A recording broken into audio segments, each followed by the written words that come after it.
VPN at technophilespodcast.com. I'm David Geisler, and this is the Technophiles Podcast. Because this was such a beloved exhibit, the idea of actually tearing out much was really just, it wasn't going to happen, to be perfectly honest. There was very little that we really took out of the streets. This episode, the cast meets with Julian Jackson and Greg Post of the Milwaukee Public Museum to discuss some of the groundbreaking technologies used in the new Streets of Old Milwaukee exhibit. Grab your headphones because this is the Technophiles' 5th live show.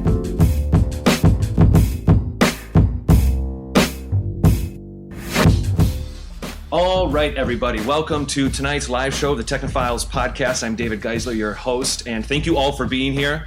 Yeah, sure, round of applause, cool with me. A lot of people worked hard to make this set up. We are really, really excited that UWM, and specifically the Digital Humanities Lab, lets us do these monthly live shows here on campus, and that's always really, really exciting. So I'm actually not going to waste too much time because I'm very excited about chatting with our guests. We have two guests for this episode, which is a new thing for us. A much bigger table this time, but we've worked it out. I think we've figured out the system for the bigger table. So I'm going to introduce, first of all, actually one of our newest cast members. His name is Jake Gill, and Jake, I'm going to ask you to come on out here if you don't mind. Round of applause for Jake.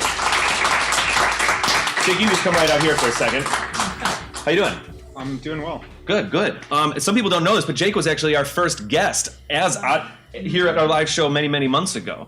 And then we had a spot open up on the show, like I said last month, and you had a little bit of spare time, and we asked you to come join us permanently, and it's been fantastic. It's been super fun. He's been with us for the entire, all of season 8 so far. So Jake is going to be the one in the crowd tonight. And Jake, I don't know, you're probably just going to sit right here, I'm thinking, yeah? Okay. Sound good? Yeah. All right, cool. And let's see, next, I think we're going to have, actually, from our newest cast member to our most senior cast member. Jake, if you'd like to sit there, you can move the mic. I certainly don't mind. That's fantastic. Here, I'll throw it at you. The sound guys are going to love that. There you go. And it's on? Okay. It is on. It will stay on so we can hear all of your sniffling and your sneezing. Well, I'm going to just leave it here while you finish, and then I'll move it. Oh, sure. Yeah, that's great. I'll bring it back to you. Sounds good. All right, next I want to introduce our most senior cast member. Her name is Vee Laabs. Vee, come on out. Right over here. She's been with us for a couple seasons, and she's been a pleasure to have on the show. We'll skip over to Krista-Lee Malone, who's going to be sitting over here. Oh, nothing stuck in the middle. Girls, how are you? Good. How you doing? I'm doing good. You good? Good. Yeah. There was a couple episodes before we got Jake on the show where it was just me and the two girls, and sometimes I felt a little outnumbered. It was excellent. I loved it. No, it was a lot of fun. It was great, and it's really nice having Jake on the show. So next, I have to say, normally when we do these live shows, I wake up in the morning, I'm a little nervous about it all. But this morning, I woke up and I was nothing but excited because Krista-Lee and I had the very fortunate opportunity to meet with our two guests about a month ago. They had us over at the museum, and they were amazing hosts. And hopefully, we can return the favor tonight. So I would like to introduce Julian Jackson, who is the Vice President of Design. You can come on out, Julian. You can sit right here. And of course, Greg Post, who's the Director of Information and Electronic Systems. So here you are. Both of them from the award-winning Milwaukee Public Museum. So let's see here. I'm going to just take a second here, deliver this back to you. Well, thank you, sir. Hey, that's what I do. I move mics around. Oh my gosh, I gotta go this way. We got the table's too big. Oh, jeez. Hi, how you doing? Hi, good. Nice to meet you. Greg, thanks for being here. Pleasure. Oh, we got a twisty one. Here, I tell you what. If we do this. Yeah, those puff protectors can be a little funky that's good. sometimes. You good? I'm all set. I think we got it. Yeah. All right. You good? Yep. Awesome. Yeah. You made it all the way over here. I took the long cut. this week. A little exercise. This time. It's cold weather out, so you need I don't have Mark Tasman here. I don't know how many steps I got while I came around. Oh, that's right. Yeah. I don't have any steps. You don't have your jawbone or your Fitbit with you. No, I don't. Julian and Greg. Oh my gosh, you're so far away. It's so many tables for this episode. So many tables. How do you think I feel over here? I feel like I should start yelling. Sending you little laser signals, I think, laser Morse code for you over there. Smoke signals and stuff. It's all right. Julian and Greg, thank you so much for joining us tonight. It is truly a pleasure and an honor. And thank you. Thank you for having us. Happy to be here. Absolutely. So, Julian, real quick, we're going to be jumping into, specifically we have you on tonight because I personally got really excited when I saw a YouTube video put on the Milwaukee Public Museum's YouTube page talking about some of the behind-the-scenes aspects of the new Streets of Old Milwaukee exhibit. And Julian, you were on that video, and we learned later that Greg was heavily involved, and that's why we originally got in touch with you, because you're using some technologies in that exhibit that we on this show have discussed and have also gotten very excited about. However, once we met with you, we realized that you guys have done plenty, like so many interesting things. So I'd kind of like to start the night off with Julian, if you wouldn't mind just somewhat introducing yourself to our audience here, and to Vee wasn't with us but you guys kind of know each other too. Yeah, we met briefly. My uncle was in town, and he really wanted to see the new Streets of Old Milwaukee because we have a family connection to it. Don't you have items in the exhibit or something like that? Yeah, well, my great uncle Herbert Coombe collected like old general store products and things like that because he really appreciated like how important they were to the community, like general stores as they were, and like had this whole collection in his basement.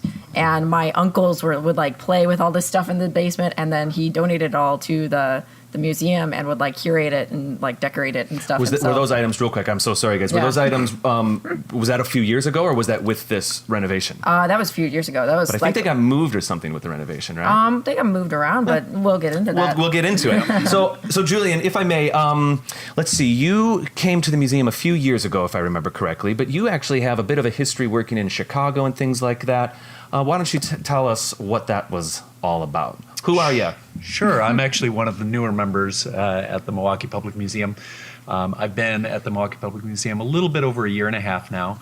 And prior to being at the Milwaukee Public Museum, I was the director of experience design at the Adler Planetarium and Museum down in Chicago. So I went from doing spaceships and planets to old-fashioned bicycles and streetcars. Sure. And dinosaurs. We're going backwards in time here. So that was where I was at just prior to coming to Milwaukee. And prior to that, I had my own company. It was a small company. I think we were 9 people at our largest, called Noganaut. And that company's specialty was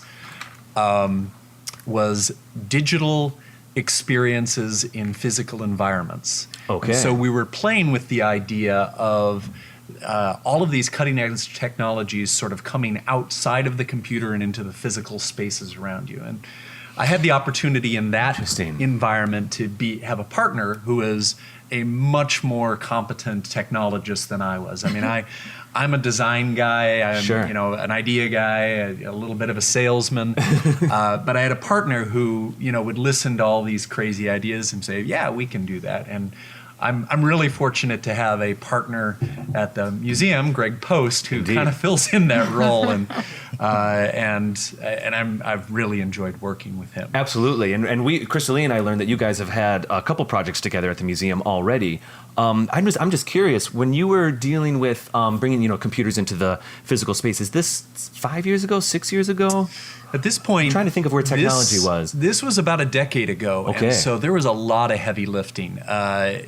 Though anyone who's worked as an entrepreneur knows that it is always challenging to start a company and make it run. It's even more challenging when the technology you're working with, you're sort of reinventing it every single project. And so we had some very challenging R&D cycles that we went through. We did some really, really cool projects, and we had some other projects where it was a tough road to go. So sure.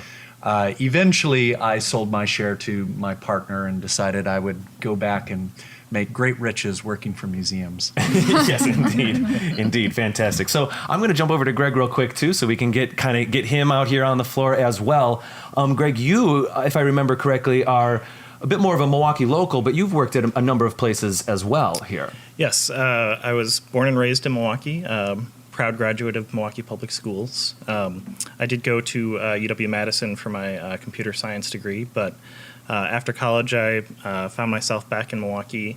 Ended up sort of getting intrigued with the Dennis Sullivan, which had just been built and was kind of cruising around the Milwaukee Harbor, so I started volunteering with them, which actually led into sort of me doing some contract work with them, working on some of their website. And I had the good fortune they needed a technician to actually go to the Sullivan when it was wintering in the Caribbean and do some distance learning programs with Milwaukee Public Schools. So I actually was sent to the Caribbean to sort of control the satellite uplink and distance learning equipment for that program, which was... It was a tough job, wasn't it? It was a tough job. A real arm twister. Oh, man. There's no air conditioning on the boat, so it was... Oh, maybe it does get a little rough. Maybe, yeah. Was there like big server rooms, or was there none of that? Nope. Okay. A wooden shelf in the pilot house. Very good. But so that led to me actually staying on full time with Pure Wisconsin. Pure Wisconsin at that time was starting to develop a Great Lakes Learning Center that was going to be based on Milwaukee's lakefront.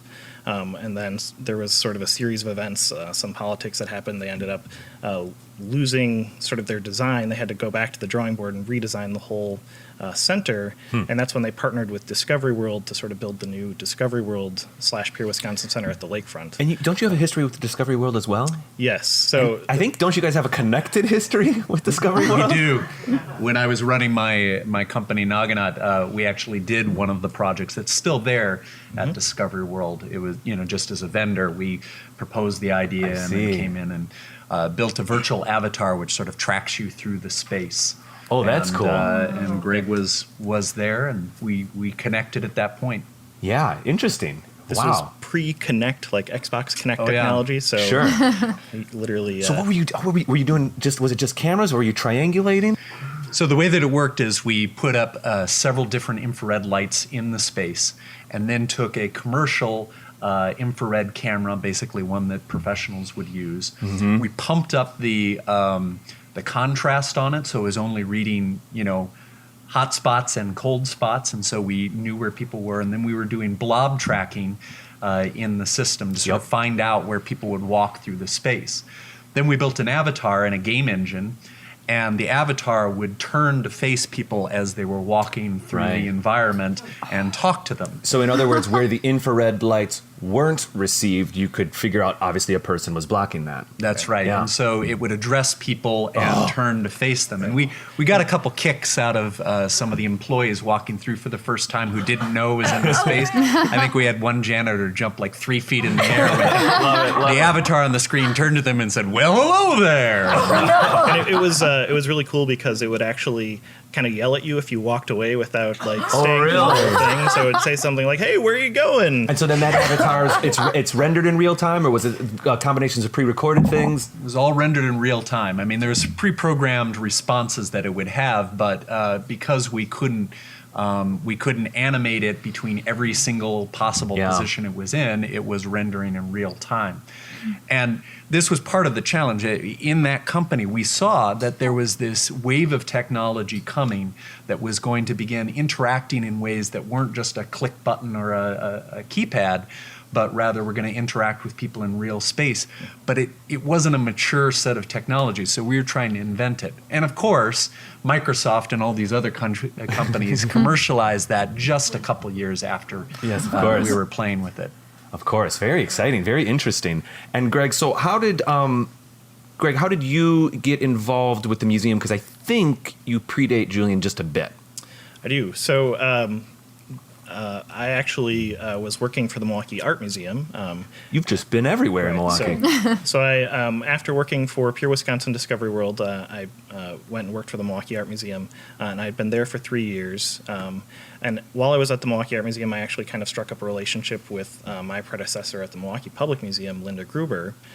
We would meet regularly, discuss technology. We had some projects and some, sharing offsite backup tapes so that we were meeting compliance and things like that. But she took me out to lunch one day and told me that she was planning on retiring, and then strongly encouraged me to apply for the position. And I've always been kind of a science geek, in my opinion, so it's kind of like art museum, public museum. Got it. My heart was at the public museum, so I applied, and gratefully I got the position. So That's amazing. here we are.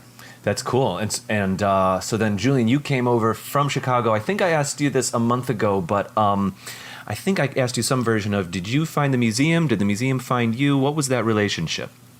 I believe that I found the museum. I saw an advertisement of it. I was starting to look around. And I saw the advertisement there. And I grew up in Chicago, not that far away from the Milwaukee Public Museum. And I thought I was being very clever when I wrote in my cover letter, oh, I remember, it was one of the very first interactive museums. I remember this button that used to be there up near the buffalo hunt. And you could go up there and find it and press it. And that was one of the first things that got me thinking about museum interactivity. And of course, everybody writes about the snake button. They're like, oh, this guy. The snake button. Oh my God. The snake button has its own Twitter account. So, Wow. Amazing. I had no idea. We're finding that thing. Yeah. We're having a conversation. That's our next gosh. guest, I think, is the snake button. Yeah. Just the snake. The snake's not the only one it's with its own captivating. Twitter. With its own Twitter? So does Grandma. Well, there's a couple. Oh, really? The Rocking Grandma does? Rocking Grandma has Interesting. her own Twitter account. Interesting. We'll get into some of the hidden treasures that are in the new Streets of Old Milwaukee in our second part here. But so let's see. So Milwaukee was looking for a designer or something. They were, I think, I know the first project that you two worked on together. I think was the Crossroads of Civilization exhibit. Was that right? The first big one? I only had a little bit to do with the Crossroads okay. exhibit. That was really Greg and some of our predecessors' project before I that. I see. came in right at the end and helped out a little bit, but for the most part, Greg can speak to that one. He really kind of...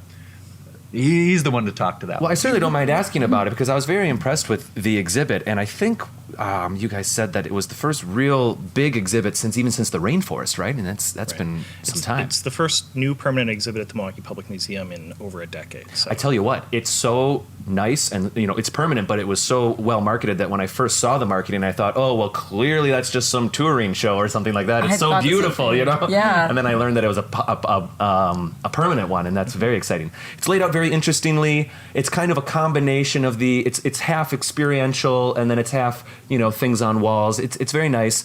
But there is also a lot of tech happening in there. So did you have a hand in a lot? There's like these interactive timelines. So, unfortunately, I wasn't involved from the very beginning of Sure. sort of designing the tech. My predecessor sort of laid out sort of the major themes. So we knew we were going to have a historical timeline, sort of starting at the beginning of the exhibit, and there would be several other interactives that we were going to do the cross section of our mummy.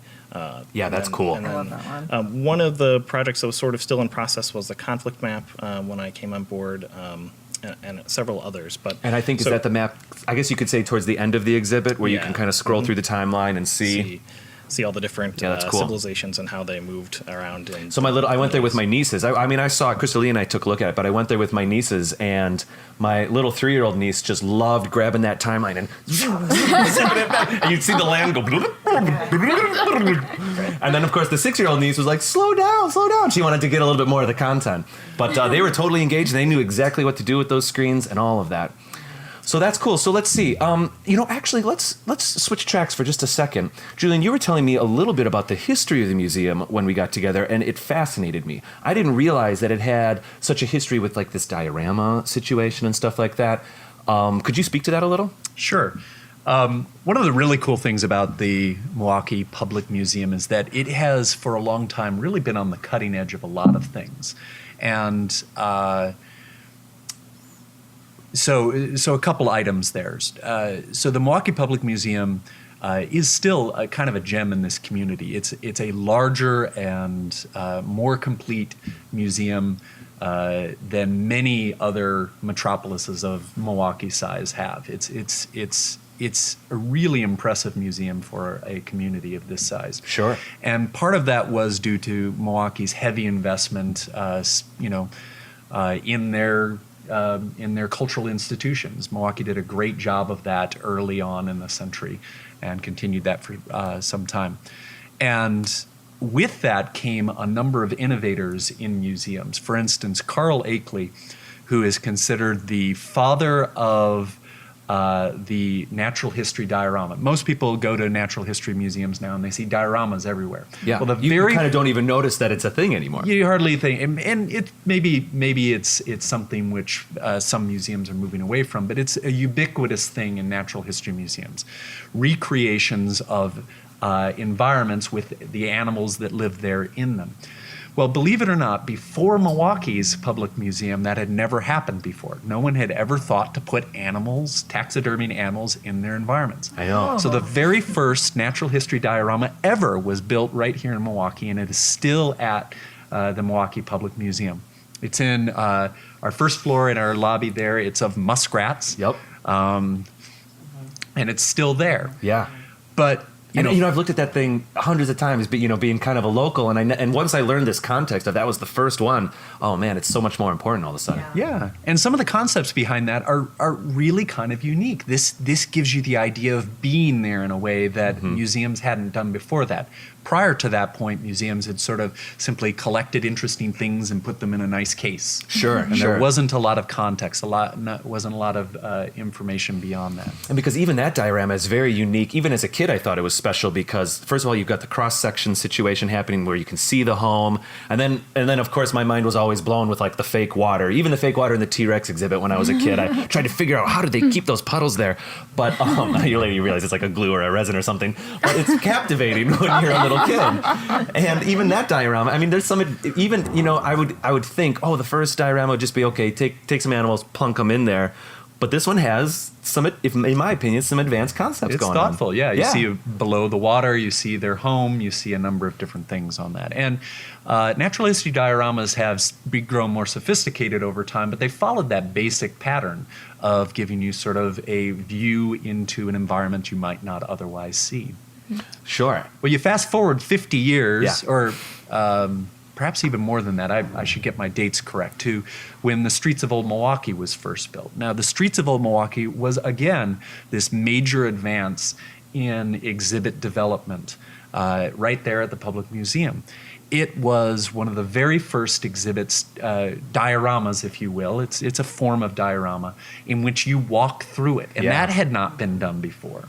And so the Streets of Old Milwaukee was considered very innovative at its time. And in fact, if you read exhibit design books of that period of time, they will refer to the walk-in diorama as the Milwaukee style. Whoa! And so Milwaukee was on the cutting edge for a very long time in terms of how its exhibits were being developed.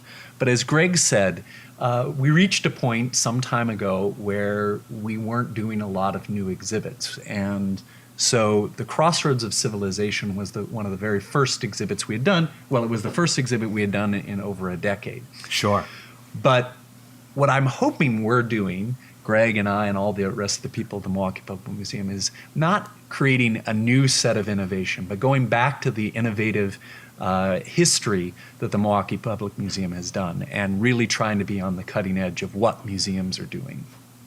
Absolutely. There was a thing that you said in the video on the Milwaukee Public YouTube page, Milwaukee Public Museum YouTube page, and I know we'll hold some of this off for part two, and we're getting close to having to cut to our break here, but I just can't help myself. You said something that I just loved. You were like, well, we didn't want to, just throw a million signs everywhere or something like that. We wanted to keep it, how do you balance the line of getting information but keeping it for the person who just wants to, the kid who wants to just walk through and imagine, or the person who wants to go through and take in a lot of content.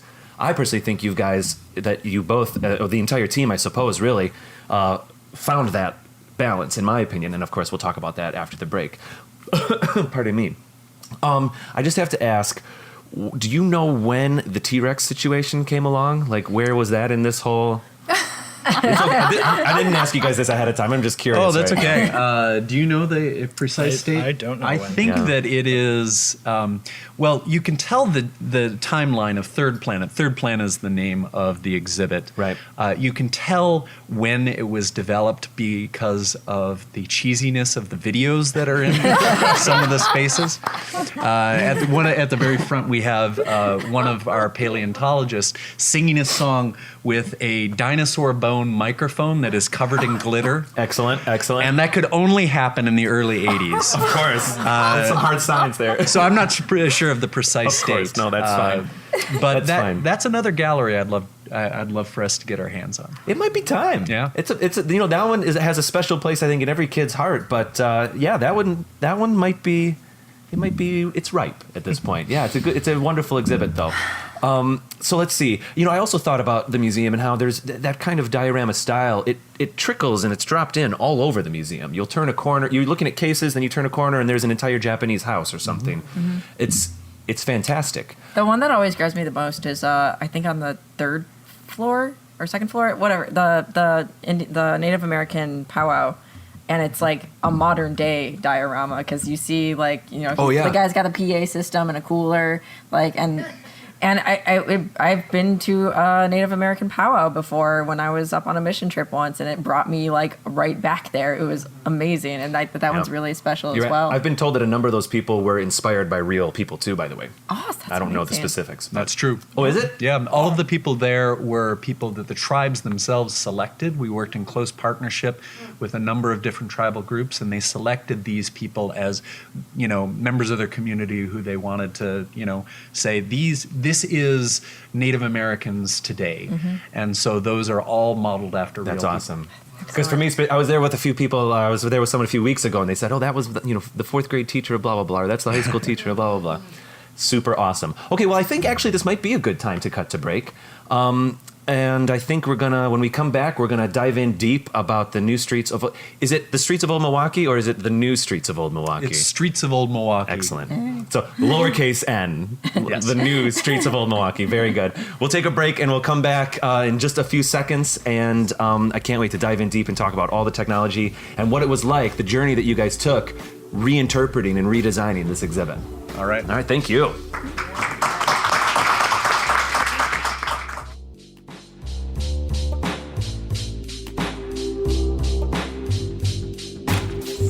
From TPN at Technophilespodcast.com, I'm David Geisler, and this is the Technophiles Podcast. All right. Hey, we're back. What a good break. Applaud yourselves for that relaxation. So our last, Julian and Greg, our last guest, he was a true delight. But every time we came back in, he would get the crowd going. Really pumped it up. Maybe he helped us. Maybe that's part of our format now, is that we have to just applaud wildly every time we come back. What if we do that in the studio from now on, not for the live shows? Just 4 people. Wow, they really like themselves. This is a little weird. All right, Julian, Greg, how you guys doing? Good, thanks. Fantastic. All right, well, let's just jump right in because I think we've got tons to talk about. I'm going to start just base right in the beginning.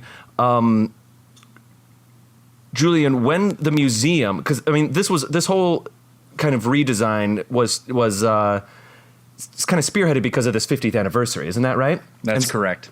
Yeah.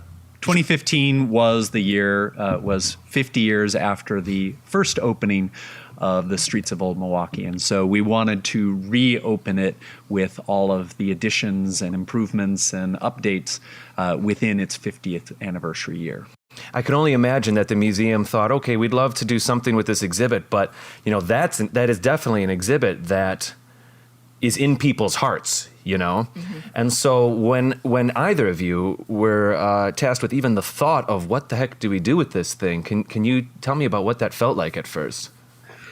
I think we were very conscious of the fact that it's so beloved by the community, and we knew that we were going to have to thread the needle with any alterations to the streets. So it was a lot of discussion.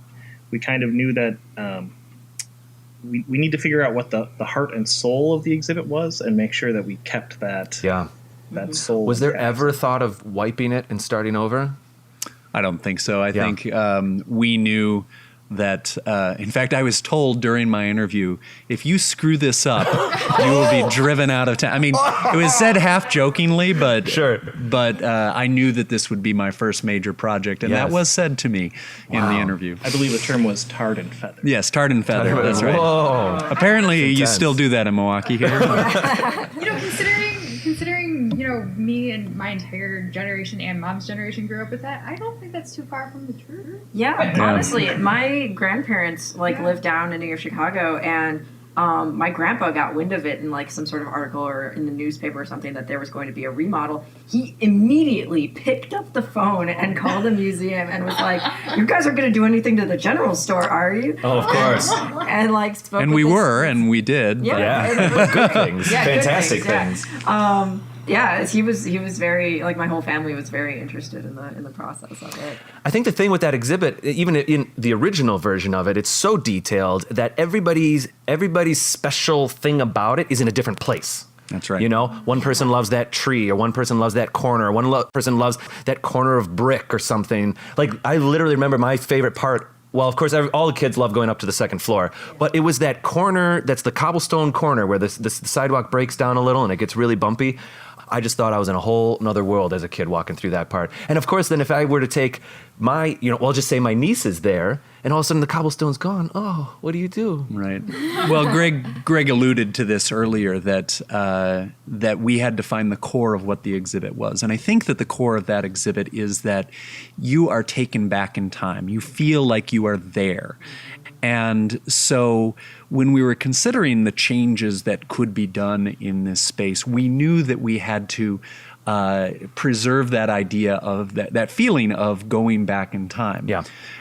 This is why I'm fond of the term experience design. Like, finding the core experience that you want to generate is the first thing, and then the tools you use to get there really are the secondary thing. Now, one of the things that we were tasked with was there's all of these, it's an immersive space, but there are not a lot of stories within the space. There's not a lot of detailed information that's in the space other than observational or almost voyeuristic information. Yeah. But our historian and several other people wanted to bring in more stories. And we were a little wary about that because, again, as Greg said, to suddenly put up a bunch of placards around there, to put talking head televisions, to put computer kiosks in there would be the wrong thing to do. It would pull you right out of that experience. Right. And so whatever it was that we were going to do in that space had to take you deeper into that experience of going into the past, not take you out of it. I love that. You're absolutely right. So when you first enter the space, well, I don't even know if I want to talk about the exhibit just yet. I'm just so curious about that task. So when did you start thinking maybe we could use iPhone apps, maybe we could use beacons? When did you start thinking that? Did you ever think that maybe you could do it a different way, like infrared scanners or something? You know what I mean? What was that like? Well, we considered sort of the gamut of technologies. We talked about Wi-Fi triangulation. Of course, we talked about beacons. QR codes came up, but again, we kind of felt that obviously QR codes would take you out of that experience of being back in time. So we reviewed quite a bit of technology, and we kind of took a leap of faith with the beacon technology, which is what we finally ended up doing. So. And I'd like to dive deeper into that beacon technology in a little bit, because I think you guys had a pretty interesting journey with that, if I remember correctly. Yeah, even some proprietary things happened, I think. Mm-hmm. But first, even before you put your earphones in to use the iPhone app in the space, it's immediately noticeable that there's some technological developments, even with, the trolley car right off the bat in the beginning. I noticed, there's little now windows that used to have nothing in them have silhouettes moving, and I don't know if that's projection or LCD or LED screens or what. I want to ask you about all of this.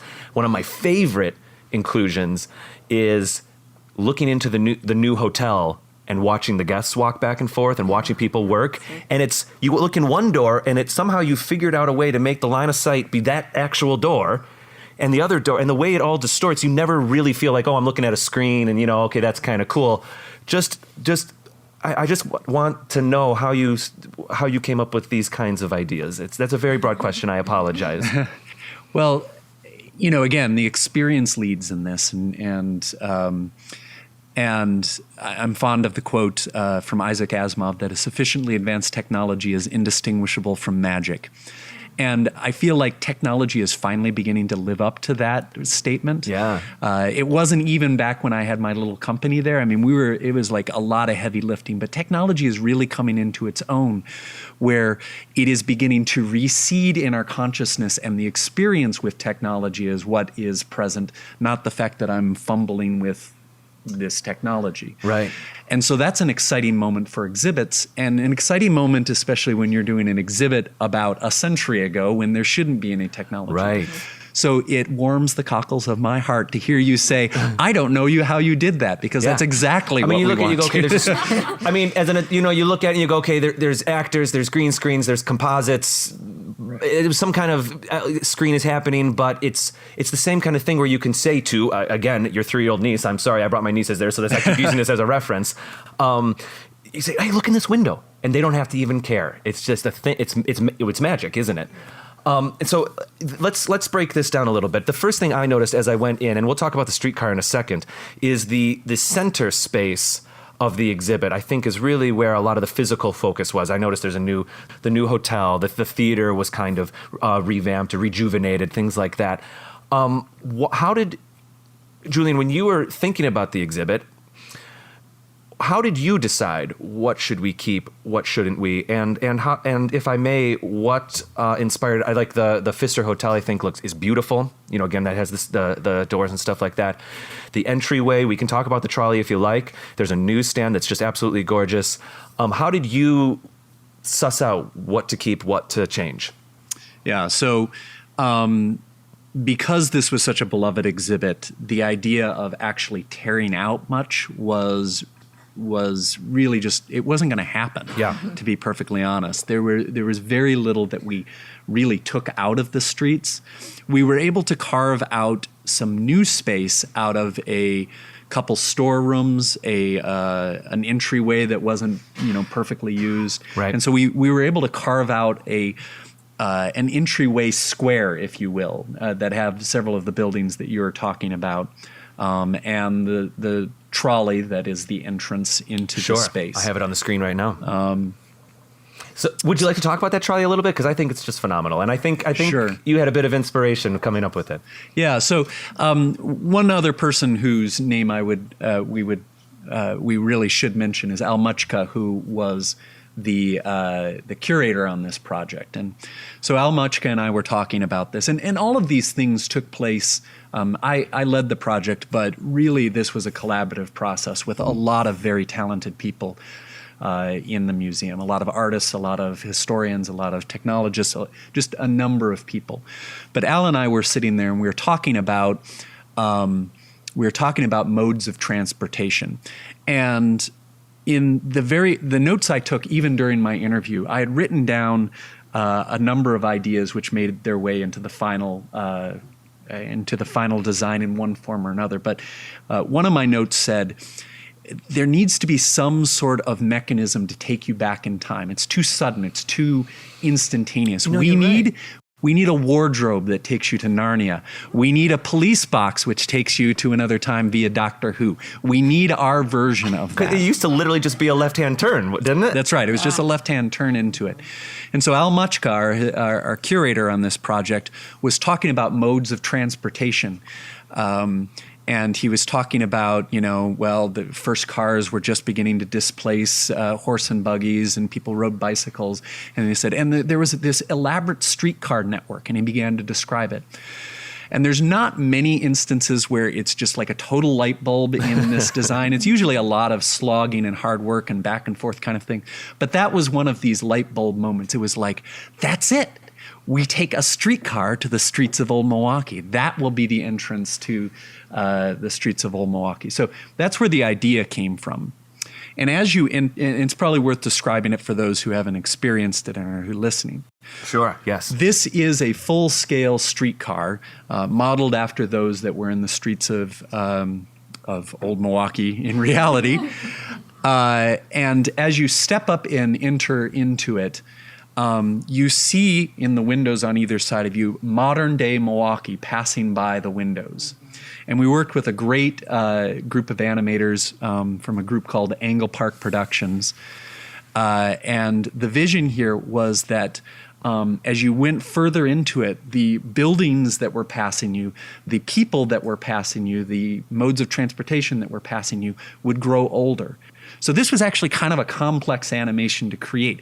Mm-hmm. They're moving past you. Yeah, you're right. But they are growing newer as they go past you. So that is to say that an animation of a house starts old and as you say, it modernizes as it comes past. So that your experience as you walk through the streetcar is you are walking back in time. You're walking from the present to the past. And it's a pretty convincing effect. I mean, there's been plenty of people that I've been with that have gone into the streetcar and they're like, they say, oh my gosh, I feel like we're moving right now. Well, there's one detail that I just lost my mind over, the vibrating tracks underneath, just amazing. Greg, you had something to do with that? Yes, so those were a product. They're called butt kickers. They're basically. Is this part of like the 3D chairs in movie theaters type of technology? Yeah, the exact same technology. So they're basically a mechanical transducer, like the vibration in your cell phone, but it actually uses a 1.5 kilogram mass instead of several gram mass in your phone. And so there's actually 4 of them in the exhibit, and it just literally shakes the whole floor. And so then how did you, the pattern, the thing is, the floor shaking is fantastic, but that pattern is just like exactly what it feels like to be going over railroad tracks. And the audio that's driving those transducers literally is a recording of an old streetcar. So the signal, so when the signal gets louder or starts peaking, then it triggers more vibration? Right. So it's like a speaker. It's exactly like a subwoofer. Oh, that's amazing. That's cool. And there's 2 of them, one positioned approximately where each set of wheels would be for the streetcar. Yeah, I noticed so that. Very subtle. There's a little oval, I think. And is that a part of the vibration? That's actually the access panels. Excellent. Very good. Very good. Hey, you got to fix them if they go down. Fantastic. That's cool. Well, it's a very convincing effect, and it's just a blast. And it's you're absolutely right. It's so much more theatrical. You choose to enter. You are entering. You come out of it, and you're in this space. And I have a picture up on the screen right now that it somewhat shows it. I got such a kick out of the fact that the trolley car, once you go into old time Milwaukee, the rails are there.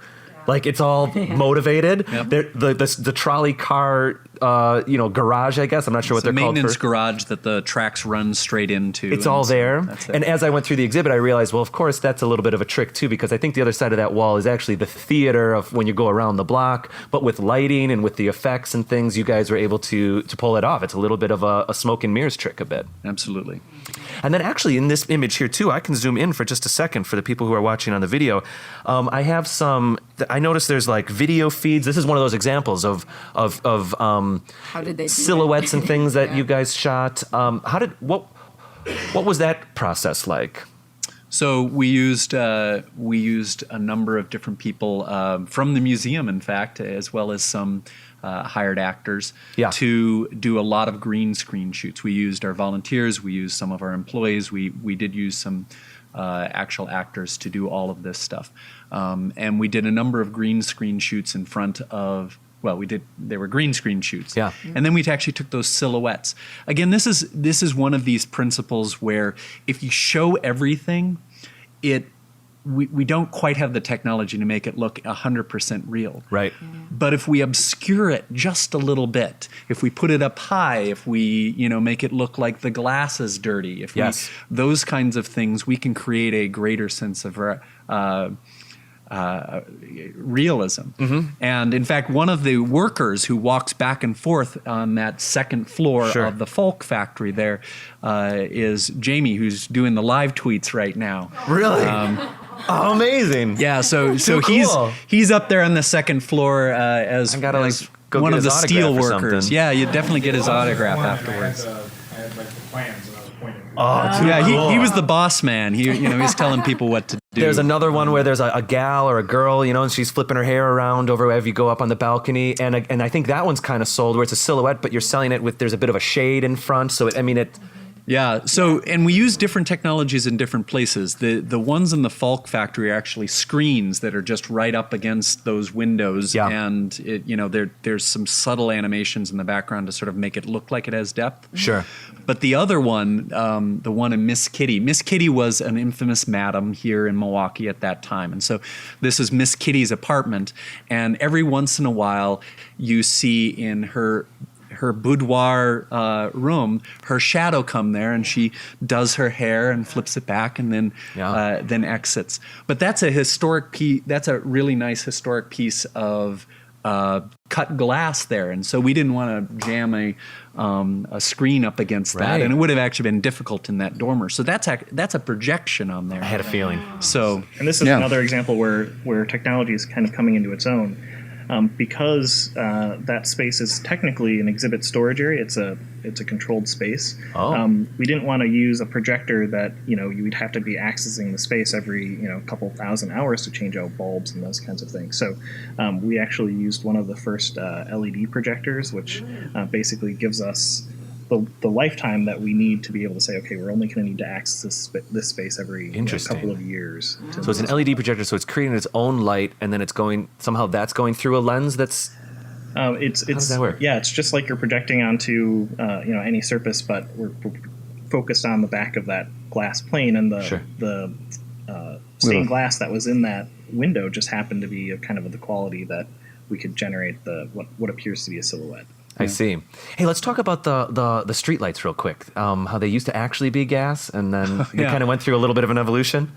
Well, there used to be real gas street lamps in the streets of Old Milwaukee, but running, live gas-driven flames in a public environment is now frowned upon. So they took them out some time ago, and one of the first things I noticed walking through the space, and this picture doesn't do a great job of showing it, is that people over time had replaced all of the lights with kind of a much whiter light, a more modern-looking light. Yes, this picture is from afterwards, I think. Yeah, this picture is from afterwards, but I think the color correction on this one makes it look whiter than it is. That's fine. So we went through and we used much more yellow light throughout the streets. And in several instances, we used bulbs which kind of have a little flicker effect on them to try to recreate that original gas thing. But we couldn't replace the original gas lights with real gas lights, but we tried to do our best to kind of bring back even the lighting quality that you would have seen at that time. The flicker is great. The orange is just right. And then you kind of emulated the burning gas bag over the lights. So cool. Yep. Now the space that you're showing right here is one of the dead ends in the space. Yes. We had one of our exhibit artists actually do these beautiful, beautiful murals that kind of go back into space. But in both of the murals that Art Shea, who is one of our exhibit artists, created, we added additional lighting effects. So up at the top there, you have little LED stars in an actual configuration of stars up there. We're a museum. We're factual here, right? So those are real lights. Those aren't just painted in. Right. And then in the other one, we have a moon that is sort of up above the street. And to me, any one technique is likely to be seen for what it is, but there's this opportunity within exhibits to use a number of different disciplines and a number of different techniques to kind of layer it in there.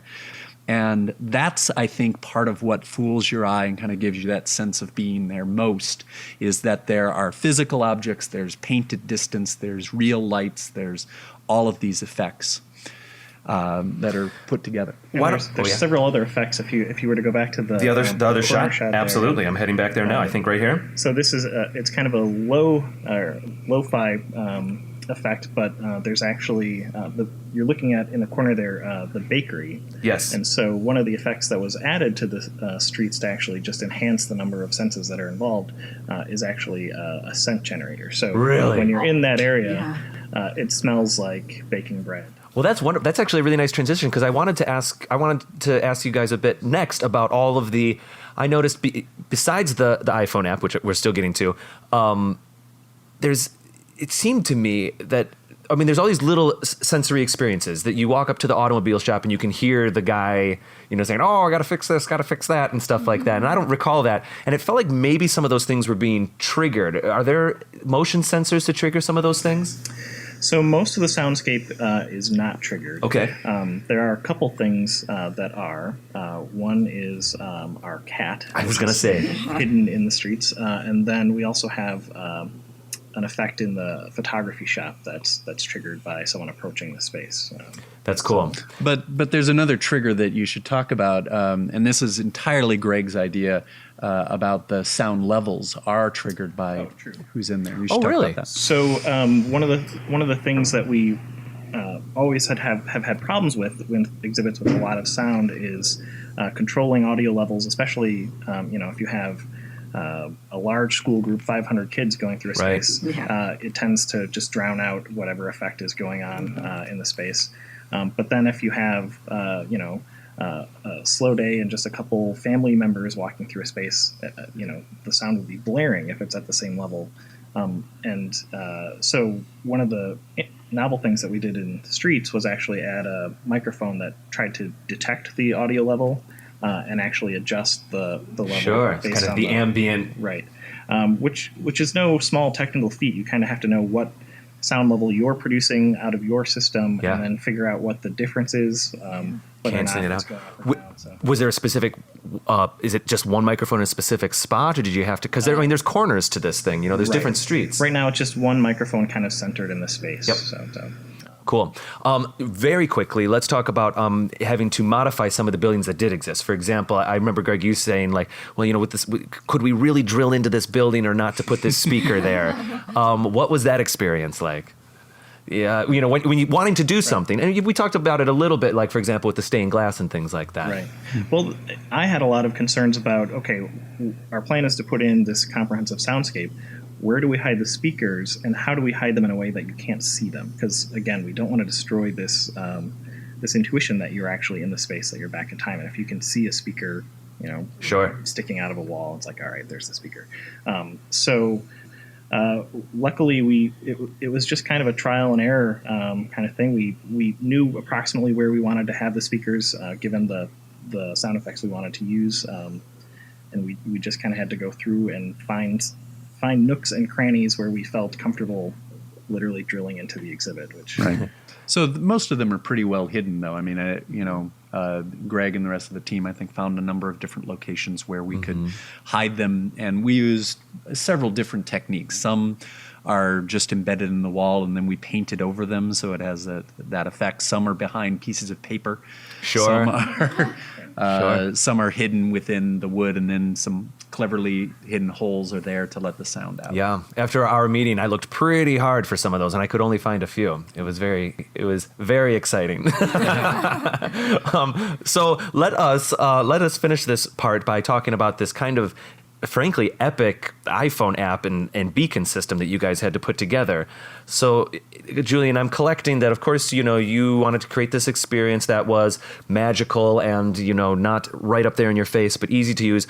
It was so easy that my niece, after I kind of pushed a few buttons, gave her the phone and she knew where to go. It was like, you know what I mean? A little bit of like, I had to train her, like, okay, we'll just wait here for a few seconds and we can talk about that because of the Bluetooth range stuff. But after that happened, she was in, 6 years old, and I was in too. I loved it. I found myself, one of the things, if I may real quick, one of my favorite things about what you guys have done with this design is that it's not linear. I'm not just kind of walking to point A and I hear about the whatever shop, and then I'm walking to point B and I hear about the other shop. Well, I guess it is point A, B, and C, but they're all over the place. I'm going over here and I'm cutting back to this shop and cutting over to that shop. And I found myself sometimes going like, oh, now where is that? Wait, where was the bakery? And all of a sudden, a building that 5 years ago I would have probably just walked by and said, okay, there's a nice old building. I'm engaged now. I'm part of this. It's almost, there's almost a game element to it. You know what I mean? Would you like to speak to that at all, Julian? Yeah, let me set it up a little bit, and, Sure. and Greg can talk to some of the detail of the technique we used. But again, wanting to have stories that we used in the streets, but not wanting to intrude too much on this experience, we weighed a number of different ways to do that. And ultimately, we did decide on this audio app technique to utilize, but there's something to just mention before that. Sure. We also wanted to future-proof the streets. So one of the cool aspects of the app, of the soundscape, of a variety of things in the spaces, periodically we're going to be changing the theme of the street. So right now, there's always a subtle theme in the space. Right now, it's about entertainment in the streets. So the newspapers at the newspaper stand, all of the headlines are about entertainment. The movies that are playing in the Nickelodeon all have an entertainment theme. The soundscapes and the conversations that you overhear in the spaces are about people going to the show or entertainment related things. Yes. But the place where that sort of reaches its culmination is in the app. Yeah, you're right. So in the app, For each theme that we are going to switch out periodically, we've developed a number of different characters that represent different perspectives on entertainment in that era. For instance, for entertainment, we have an African American who is a competitive dancer at that time, and we have a young Irish American who is an aspiring vaudevillian actress, and we have a German American sort of socialite who is kind of in more of the upper echelons of the community there. And each one kind of comes at that idea of entertainment in a new way. So the idea of using an app, and an audio app in particular, was we wanted to take people on a journey, tell a story in this way, but we were trying to figure out how could we make this as invisible as possible. We got to use technology because we can't put these signs everywhere. Could you carry around a piece of paper? No, that's not the way to do it. Right. How do we end up doing this? And this idea of the audio tour was a way that we wanted to pull people through. What if we could find a way where you start the app, put your earphones in, and then make the technology disappear into your pocket? You can literally just put it in your pocket. That? I'm so sorry. How yes. can we do that? Yes. And so Greg began investigating a number of different ideas, and now I'm going to put him on the spot. All right. So as I mentioned before, we looked at trying to use Wi-Fi triangulation to sort of pinpoint where you were, but there's a lot of back-end technology that you have to put into that. So what, in that version you have coordinates, and that's queuing a file or something? Active server system to kind of triangulate where you are. Yeah. And again, a lot of variation with individual devices in terms of what your signal levels are and how those respond. So then there's sort of like infrared little tags that you can put up that use infrared technology that like your phone camera can see, but again, we were trying to avoid people having to like pull out their phone and interact with that. And there are some museums that'll do the earphone with the infrared thing. That's kind of been around a little bit, but again, you have to be right. It's just a TV remote technology, really. You're just in that space and whatever. Right, exactly. So we needed a technology that had a relatively small range because the Streets is not that big, and we have a lot of content that we might want to be triggering on. And then we also needed a technology that didn't require users to trigger it to somehow be engaged in like a QR code or something like that, and also doesn't destroy the space. So beacons just kind of hit that sweet spot. So we've talked about beacons on the show before. As I said, we've kind of tracked them a little bit. When we heard about them a few years ago, we thought, this is going to be a really interesting technology. And one of the ways that beacons have been expressed over the past couple of years is, a store will put a few, or a shopping mall, or I think sports stadiums will put a few up there so you can kind of find your seats. It's almost like mini GPS. It's not exactly the same, but it's kind of like So Starbucks will have one beacon in the store, and when you walk into the store, it knows, okay, you're at this Starbucks, and it'll welcome you and those kinds of things. And sometimes those ranges, though, are hundreds of feet. And you guys, your definition or fidelity or resolution or whatever it could be called is obviously much smaller than that. Our goal was a 5-foot radius. So that's kind of... that's kind of unheard of. Yeah. And you're right, Bluetooth technology wasn't really designed for that small of a fidelity. So we did end up kind of having to experiment and come up with some of our own proprietary technology to actually achieve that kind of fidelity. Now, from a software point, that's interesting, and we'll get into that in a second. From a layout point, did you have to make sure that certain points weren't, overlapping and things? Like, we really want to tell this story here, we want to tell this story, but do you have to pick? Right. So it did.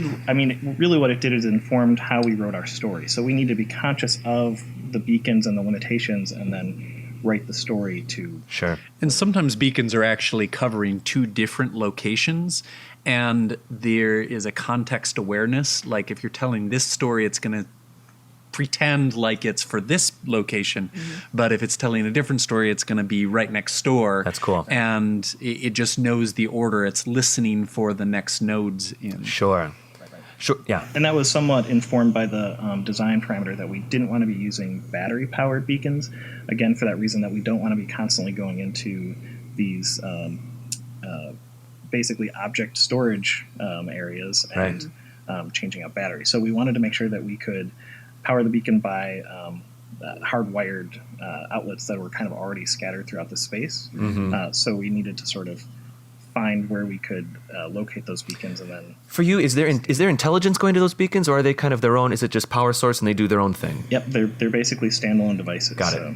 Well, Got the it. intelligence is actually in the app itself. Right. Yeah. Right. They're kind of triggers. And I didn't tell our other cast members this, but it's kind of cool. The way the app works is, if I may, it's kind of like a little mini podcast, because I believe it's XML code that loads up and has a bunch of audio files, episodes, and each episode gets triggered by a certain beacon cue. I think that's exactly right. That's how it works, right? And, there's a coordination then between sort of the technology there and the scripts themselves. So the scripts sort of direct you from one place to another, sort of weaving together a multi-node story, and the technology is supporting that. And then I know you had to deal with a little bit. We spoke about this last month a little bit. So many different phones have different abilities of sensing. I'll just say different. Yes, so that's definitely a challenge that we're facing. And we talked about this at the very beginning. Do we purchase a number of devices and then basically lend them to guests so that we have a single platform to develop on? But that produces its own challenges in terms of managing that inventory. So we did decide that we wanted this to be a bring your own device experience. So the challenges that presented, all different Android devices have different hardware that have different sensitivity, and the way that you detect your range from Bluetooth beacons is based on the signal level. So if you have a really new phone with a really high-powered antenna, you're going to get a much bigger signal, and theoretically you could be triggering. In some of our testing, we could literally stand in one spot in the streets, and it would literally just trigger every single all of them. story node. If you have a strong, you have a strong antenna. What is it? You get up to 50% signal, and that's a trigger. 80% signal, and it's a trigger. Right. Yeah. And then if you had an older device with older Bluetooth technology, you could be like punching through the glass trying to get it to trigger. You don't have to give away any trade secrets or anything, but I think you guys had to kind of come up with some of your own custom code to work through that, right? We did, yeah. And we actually partnered with the UWM App Brewery. That's true. They contracted to write the app, and so the stories we heard is that there were many long nights over at their facility on the lakefront there, trying to match up all of the different platforms and testing to get the same response. So kudos to them for getting the job done. Yeah, we gave them a tall order, and we're probably pretty demanding customers. I can't help but wonder, and I'm only speculating, I can't help but wonder if it's like a dynamic situation where if it feels at 20, 50, 80, or if it's kind of a database situation where it knows, these kind of phones get this range. You guys don't have to tell me, it's okay, but I can't help but wonder how that all comes together. I think it's safe to say we used a number of different techniques to sort of kind of cross-reference. Sure. And I'm certainly not trying to dig. I'm just being curious. Let's see. So we've got the app going. The app is happening, and the stories are being recorded. The beacons are putting it out. Oh, I remember what I was going to speak about next. I believe that Wi-Fi had to be installed, of course. That was kind of a side thing that... Yes. So the app does require downloading the content when you enter the space. So every time we change over the theme or add new characters or things like that, you'll be able to download that content. So we didn't want it to be a baked-in app where you had to do an update every time you were coming to the space. It would just update the content when you arrived. So in order to support that, we actually installed 4 additional access points into the street. So the streets right now is probably our densest Wi-Fi coverage in the building. So. Yeah, I never had any problem with breakdown. I thought it was very wise to, frankly, insist upon earbuds. Otherwise, you've got a bunch of people walking around blasting out their stories and stuff like that. Like, you got to remember to bring your earbuds, but it's worth it. And you can do it using just text only, but we shut off the sound if you don't have earbuds plugged in, so that you can see text on there if you can't or don't have earbuds on that. And I noticed that too. There'd be times I'd be listening, and I'd maybe want to check that content a little bit more and go back and take a look. Sometimes that's helpful. Yeah, it was really nice. It was great. Well, do you guys have any closing comments about this entire experience? We're kind of getting close to break here. I'm advisedly, I'm probably breaking our PR director's directive here, but I did think that this was a good opportunity to say one of the great things about this project is that Greg and the whole team insisted that we build this in a very robust way so that we could build on top of it, that we could continue the ideas and sort of expand these ideas, particularly having to do with the app, into other places in the museum. Oh, wow. But not only other locations in the museum, the back end of this system is sophisticated enough that we are now about to release another version of this that will have branching choose-your-own-adventure game capability. What? Wait, So- is this the chart that I have? Is that part of that? This is the chart, so if Can I you want bring to that pull up? this up. Very soon we are going to be releasing a version of this where you actually create an adventure depending on where you go in the space and the story changes. And in our very first version, you're going to be tracking through the streets of Old Milwaukee trying to find something that Houdini, who I don't know if you knew, Houdini has actually lost in the streets. So that's one of Really? our very first stories.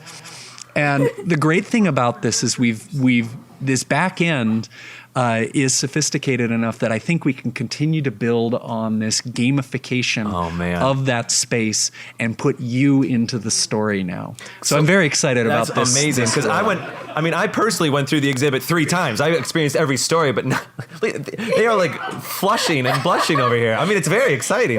Krista-Lee, do you have something to say about this? So many things to say. Okay. All right. No, yes, no. Why don't you give me a minute?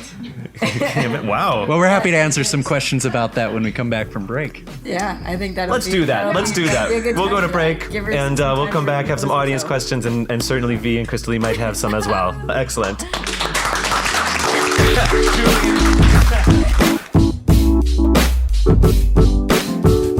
TPN at technophilespodcast.com. I'm David Geisler, and this is the Technophiles Podcast.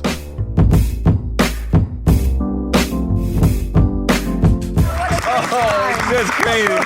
Man, what a fantastic break that was. Real highlight of the evening. Yeah, we laughed. Are you kidding me? We grew closer together.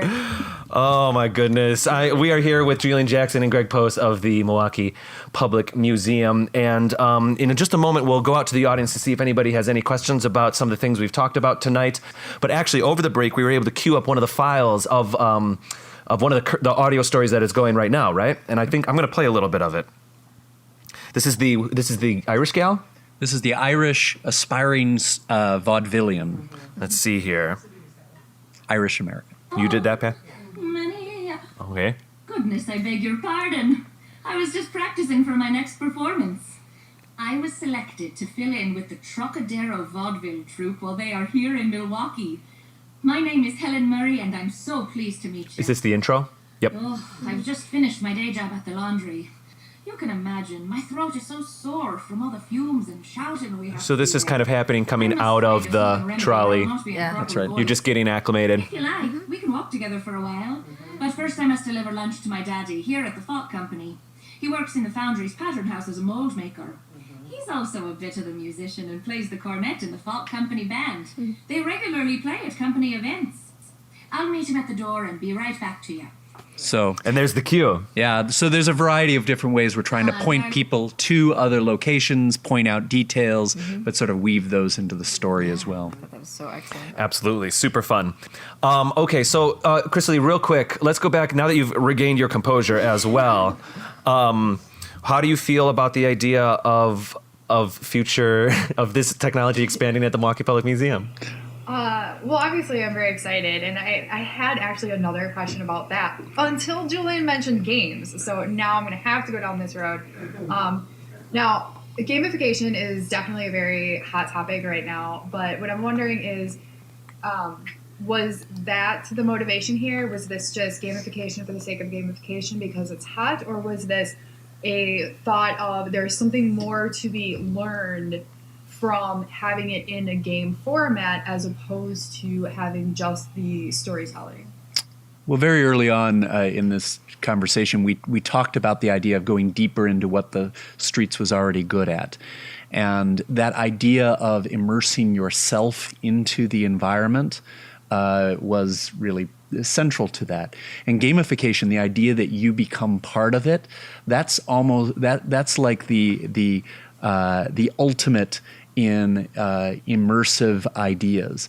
And one of the things that I've worked in games before, I've done a variety of different media and so forth, but what is so exciting about museums is you can do things in physical environments that you can't do anywhere where else. And finally, the really cool stuff about technology is starting to meet up with the really cool stuff about being in physical environments. And won't it be cool when the very best of the video games that are out there meet with the very best environments? I mean, that we're fast approaching that horizon. So this was a way to go even deeper into that experience. And the educational advantage of that is that when you're engaged with all of your senses, when you're trying to solve problems, that's when the deepest memories are made. That's when the most learning can take place. Absolutely. I can't wait for that to It's going to be fun. excellent. It's going to be fun. We're going to have to keep an eye on the Twitter account or something when this rolls out. Yeah. I think Julian, I think I might have overheard. I don't mean to embarrass you. I think probably I won't. Did I overhear over the break that you're responsible for a couple D&D storylines? Oh, you weren't going to embarrass me? That's awesome. What are you talking about? That's true. I thought about it and kept it to myself. Oh, okay. Well, yes, it is true that my very first job out of college was working for a role-playing and board game company, which I was hired as the staff illustrator and later went on to help develop and write some of the games. Mayfair Games, which is better known now for Settlers of Catan, but back then was fairly broad in the number of games. Sure. And the person who helped us write the Houdini thing that we brought on board to actually do some of the script writing is a fellow named Matt Forbeck, who is a fairly well-known fantasy novelist and role-playing game developer. So we wanted somebody in that particular script writing thing who thought about script writing in terms of interactive nodes. Yeah. I mean, my past history with that taught me that, it really is a different way of thinking about the way that scripts are developed. And there are more and more people out there who are thinking in this interactive storytelling modality. So I have a follow-up question here, and I do agree. I think I've seen, I feel, a resurgence of popularity of D&D, and then the other games that have come from there in the same style. How much, or did it even at all, inform you when coming up with this idea for the gamification of this space? Yeah, absolutely. I mean, this was one of the early ideas that we talked about. And, the idea that we could build on this later to create ever-increasing layers of involvement was part of the technology solution as well. We picked robust and flexible technologies that we thought, we can probably build on this as ideas occur to us and as we have new storylines. Is there going to be a prize at the end of the Prize. Now that's how you know she's a gamer. She needs a prize at the end. Yeah. Not just knowledge. something? Nah, I'm just teasing you. What are the old-fashioned cards? Well, you get a little medal on the app. Bing. Yeah. Steam badge. There's the prize. I'm going to sound like a parent now. There's the prize of a job well done. No, but seriously, I think we did talk about ways that there could be additional reward systems built into that. Sure. That won't be part of this version, other than, I think it'll be a really fun thing to complete. But that sort of total integration of experience, I think, is something that we're going to have a lot of fun playing around with for years to come. Yeah, and to counter, Krista-Lee, to counter your point there, if I would fear that if there was a specific ding or award or a trophy or something at the end, I think some people might enter that experience incorrectly, just to try to, how quickly can I go through these MP3s to get the trophy or something, where when it's kind of more of a game in disguise, maybe it's kind of what's happening here a little bit. Yep. It triggers on what games do, but it doesn't have to be the thing to get to the end of the thing. I hope that's it sounds like that's kind of the direction you guys are heading with this. Yeah. That's right. Yeah. I didn't mean you should rush people through, but also, so, in my experience with games, when you have a collection aspect, kids will take their phone and say, look, I got the badge. It doesn't have to be physical. And then you know what? Their friends are like, Mom, you have to take me to the museum because I got to get a badge too. Perhaps. Right? Perhaps. I think we're good. Well, let's do this. Let's go. Let's actually, Jake, let's go out to you for a second here. You've been fairly quiet this episode just because you're out there in good company, but do you have any thoughts to share about all of this? Oh, I have lots of thoughts. I actually have a few. Oh, you have a book of thoughts. Yeah. I am a little analog right now. No, I just have a few questions, and I think that maybe circle back after we open it up. If something gets missed or whatever. But one thing that was kind of striking me as we were talking about some of these characters and things. Are any of these characters that you can kind of join on the adventure as you're touring the streets of Old Milwaukee? Are they based in reality? All of the characters are composite characters. They are people who would have existed at that time that are, pretty well rooted in original source material. But because we wanted to be able to tell these composite stories, we really had to sort of cross lines, and we wanted the flexibility to fictionalize the truth behind them. Cool. And then my other question was kind of about the beacon technology. Is it kind of are these fixed, like this is how many beacons we have, or is there room for expansion or something as you're moving forward? So right now we do, we have approximately 24 beacons in the space, but our content management system would allow us to add additional beacons on the fly. So. Okay. Is that like a wavelength range that you have? Is that kind of how that works? No, that was basically based on which storefronts and sure. Oh, because they all use the same space, but they just send out a different pattern, don't they? Something like that. Exactly. I see now. Yeah. Cool. Awesome. Well, is there anybody in the crowd that has any thoughts or questions? Oh, there we go. Look at this, Joe. Yep. It's super easy. I just go like this. And So is the beacon system with the use of an app something completely new that the Milwaukee Public Museum is the first museum to embrace this? Or is this in other museums across in other parts of the world, and this is just a technology that we're adapting? As far as we know, this is the first usage in this fashion, and certainly the choose your own adventure is going to be original to us, or is original to us. There might be somebody else out there playing with it, but I think we're cutting some new ground here. So Milwaukee-style dioramas. There it is. Milwaukee-style beacons. Yep. I love it. Yeah, that's Style, really, choose your own adventure. Don't forget the best one. Yeah. that's really cool. And then my second question is, one of my favorite parts of the Old Streets of Milwaukee is the candy store, which is an actual physical candy store that sells candy. When you were redesigning the exhibit, did you consider changing it or keeping it, tossing it out, or what were some of your... Well, no, the candy store was a absolute must stay. It probably generates a lot of revenue. It does. Yeah. And you got to have The some candy place. stores sell headphones now. It does. Oh, it does. Oh, that's the one And little. we're selling them for very low cost. We're not trying to make a lot of money. We want people to experience that. Sure. We are actually going to this summer be building a larger candy store while keeping the candy store open at all times. We're going to be expanding that a little bit, but there will always be candy in the streets of Old Milwaukee. That's interesting. Are you expanding that specific store deeper in, or is it like an additional space? We've carved out a little bit of extra space so that we can build there while keeping the candy store open, and then we'll move it. Cool. And the existing space will be repurposed. Oh, very interesting. Ooh, I wonder where it is. Oh my gosh. I know, which boy. building is it? Yeah. We'll find out. That's really exciting. How about anyone else out there in the audience with some thoughts? We got Dylan right over here. Hi, yeah, I guess to piggyback off of the this beacon technology, has it since you are sort of pioneering it, if you will, have other museums or other similar type spaces approached you at all now that this has kind of come out? Have they been interested?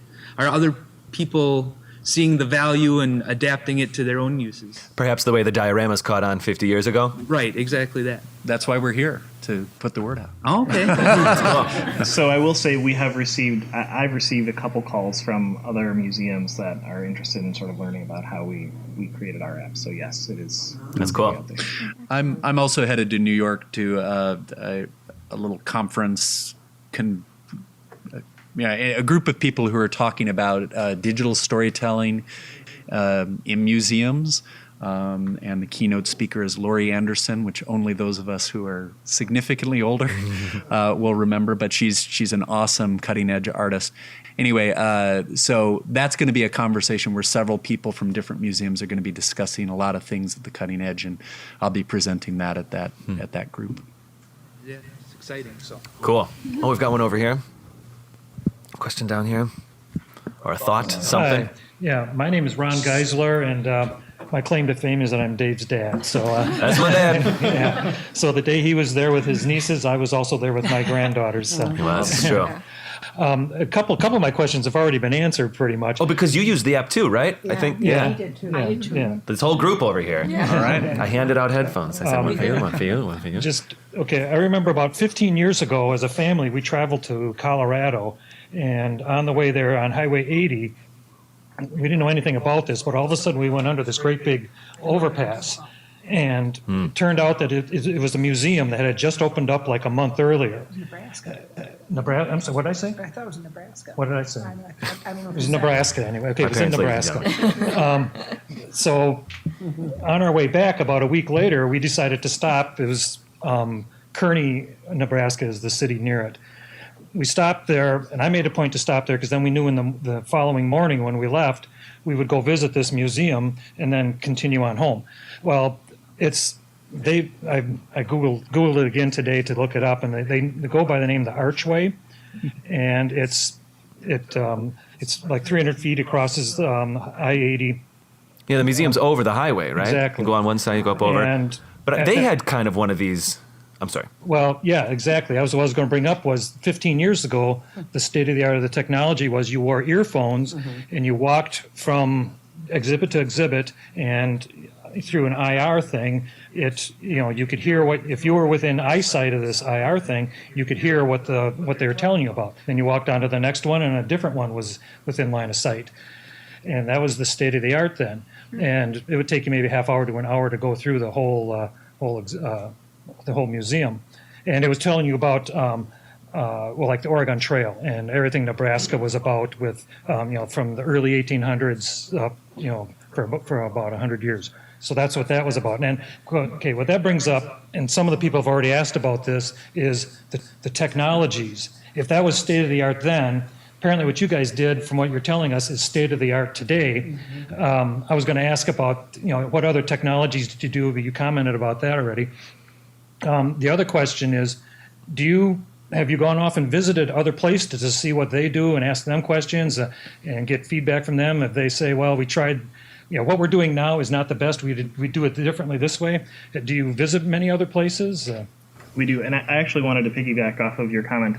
The saying is there's nothing new under the sun. I recently learned that the Streets of Old Milwaukee actually used to have a system very similar to what we've created, where they embedded an AM antenna loop in like the windows or doors of some of the facades. Wow. And so you used to be able to check out a little headset receiver, and you could walk around, and if you kind of walked up to a window, you'd be able to hear audio coming from that window. So, this isn't necessarily a new concept, but it's definitely using new technologies. Yeah, and then from the one thing that I think is really substantial with the system that you guys are developing right now is that there can be the code allows it to be intelligent.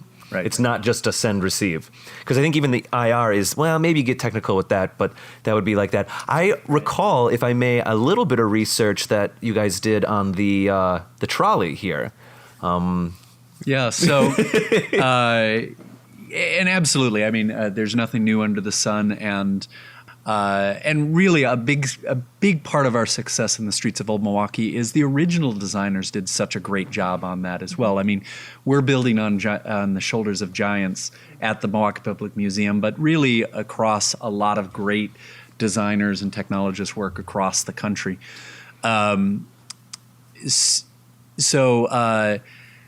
But we don't like to only borrow and steal from other museums. With the trolley in particular, Greg and I and one of our other co-workers actually went down to Florida and went to the Wizarding World of Harry Potter and looked at a number of their sort of smoke and mirror techniques. And, Sure.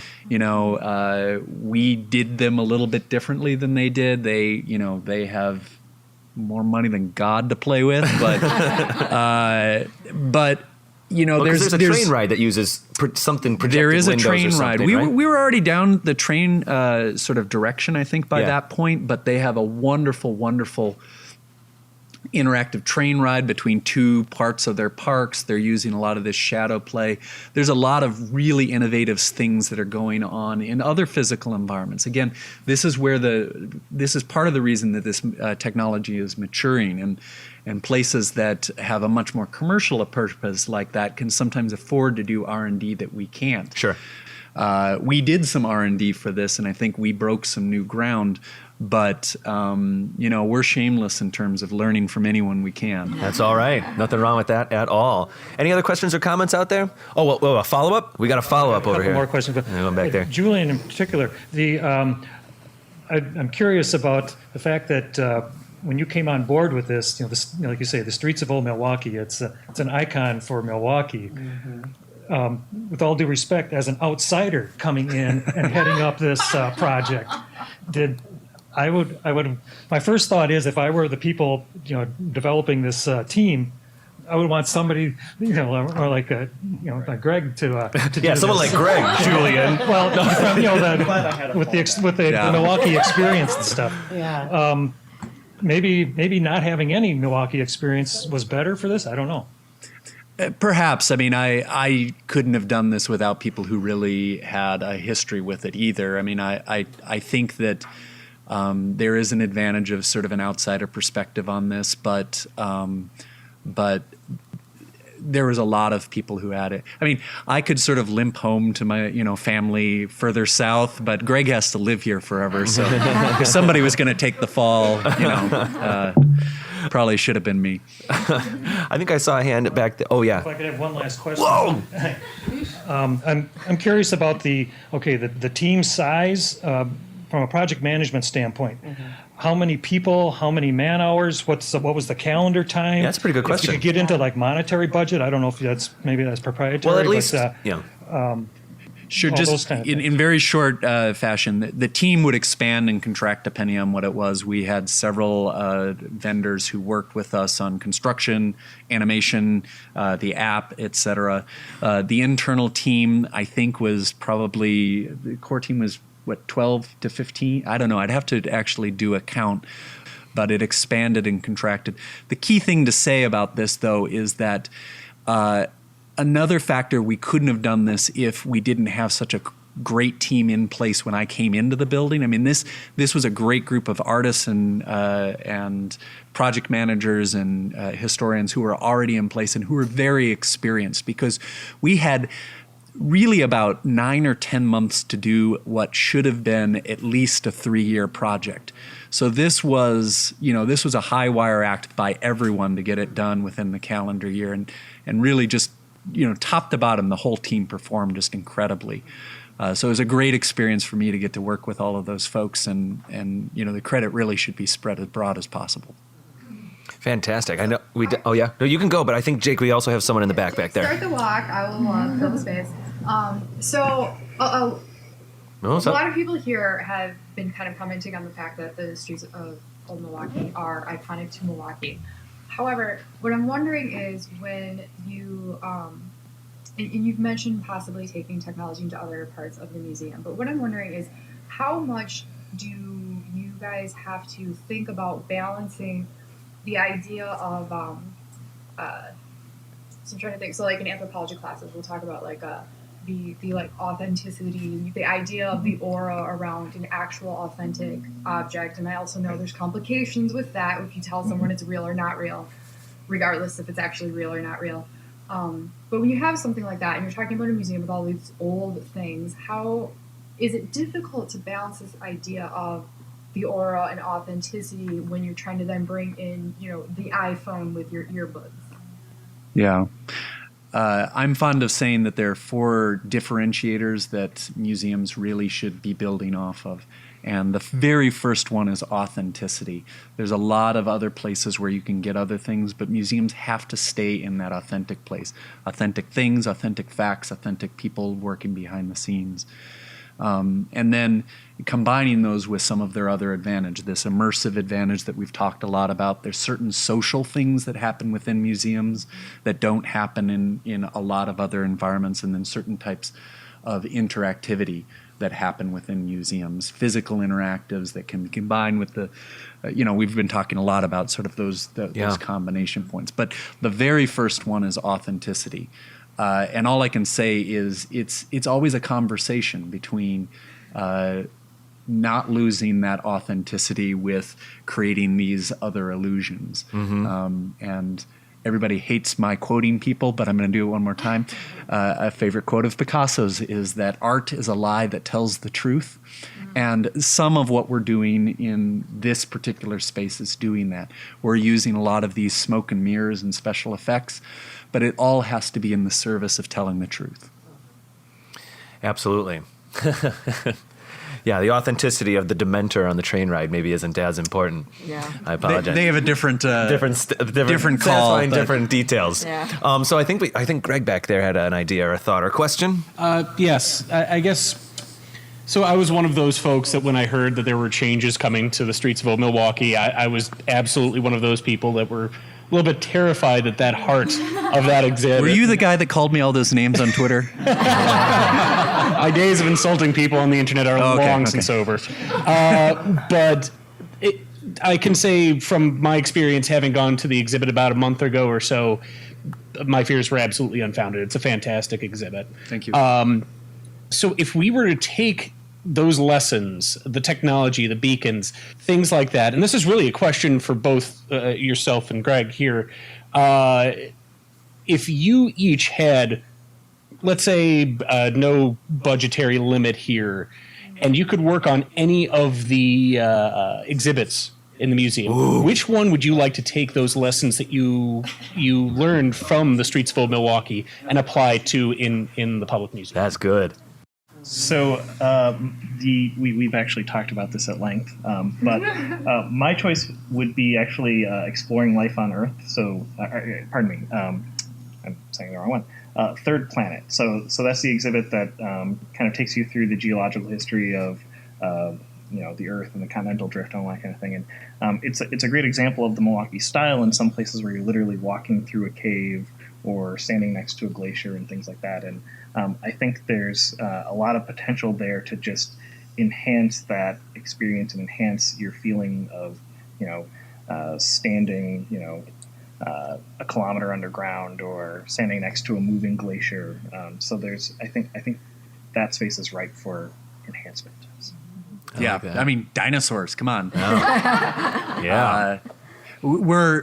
I would probably agree that sort of just from kind of a geeky kid inside of me, that's probably the one that I would choose. We're going to be starting work on another exhibit fairly soon, which is a little closer to history, which is the habitats throughout Wisconsin that I think is going to be really exciting. It sounds a little bit more mundane, but as we've begun to think about it, some of these new technologies and techniques I think are going to be really just exciting in exploring our own state. So both of those are getting me very excited right now. That's cool. I just as you were saying that, I was thinking about Third Planet, and whereas Streets of Old Milwaukee is literally a slice of time, that exhibits the exact opposite it's a completely different access of moving through time. And what kind of stories do you tell there? That's very exciting, in fact. Cool. Excellent. Well, is there anybody else with any other thoughts? Because otherwise I think we'll get going. We've had a wonderful chat here with Greg and Julian. I What's was up? actually wondering, you brought up that the Choose Your Own Adventure thing is going to be about some sort of mystery involving Houdini. Were you in contact at all, or have you thought about getting in contact with the folks over in Appleton who have, like, the Houdini Museum? Or is there any other resource you've gone to? Yeah, well, we have been in contact with them a little bit. The very first exhibit that I did in my own company was Appleton, Wisconsin. Whoa! So I was only part of that. I did some of the digital components of that, but that was one of the very first one. And I got to art direct this huge photo shoot with like all of Houdini's like handcuffs and all of this other stuff. It was just awesome. I mean, man, talk about geeking out. That was cool. really very That's cool. awesome. And so yes, we definitely want to use our local things. And for those of you who didn't know, Houdini considered Appleton his childhood home, but he lived here in Milwaukee as well for a couple of years. Wow. There's a lot of really cool history in Wisconsin that I can't wait for the Streets of Old Milwaukee to explore in that kind of way, or even just the museum. Fantastic. Absolutely. Well, I think we'll end it there. We've been chatting for a long time, and this has been truly exciting for me personally, and I think for the rest of the cast as well. Julian and Greg, thank you so much for sharing your time with us and all of your knowledge and information. This was really, really wonderful. If people want to get a little bit more information about the museum or maybe about some of the exhibits that are happening, where can people find all of that? On our website, which is mpm.edu. You can also follow us at Twitter at MKE Public Museum. Yep. And please come visit us, because that's the best way to learn. Absolutely. The app is free, easy to download. You push maybe 2 buttons, and then you don't even deal with it anymore. It's awesome. Absolutely. Super cool. Well, this is great. I'm a museum nerd. The designing of museums is just like something I get so excited about. So this was absolutely a treat for me personally to have you guys here. Thank you so much. Let's see. I think we'll get out of here. Vee, if people want to chat with you about your family items that are in some of these exhibits, where can they find you on Twitter? They can find me at bear_Annika. Wonderful. Yeah. And Krista-Lee, if people want to talk to you about the gamification of museums, they can tweet you where? At Gamer Anthro. Oh, well, there we go. The fitting, And I want to talk about it. the Gamer Anthro handle. Jake, how you been out there? Is this the first time you've been out in the audience, I think? Yeah, it's my seat. I want to be there, but it's true. He'll be back here for the next event where we'll be talking with Dan Norton, I think, right? Yes, from Filament Games in Madison. But Jake, if people want to chat with you about what it's like being part of the crowd, being the man. I saw a tweet about being the man in the, what was it? It was the Jake. It was man on the street or man in the crowd. I saw a hashtag happen in our. Sweet. Yeah, if you want to talk about that, you can reach me on Twitter at Critical Owl. Fantastic. We love it when people tweet the show at Technophiles Pod. Find us on iTunes, Stitcher, YouTube, Facebook by searching Technophiles Podcast, or go to our actual website, technophilespodcast.com. That's it for now. I don't want to stop talking to you guys, but we must stop, and that's wonderful. We'll see everybody not back here. We'll see everybody back here in a month, but our regular episode next week in the studio. Until then, you can find me, David Geisler, on Twitter at Raptor Pain. Have a great night, everyone. Woo!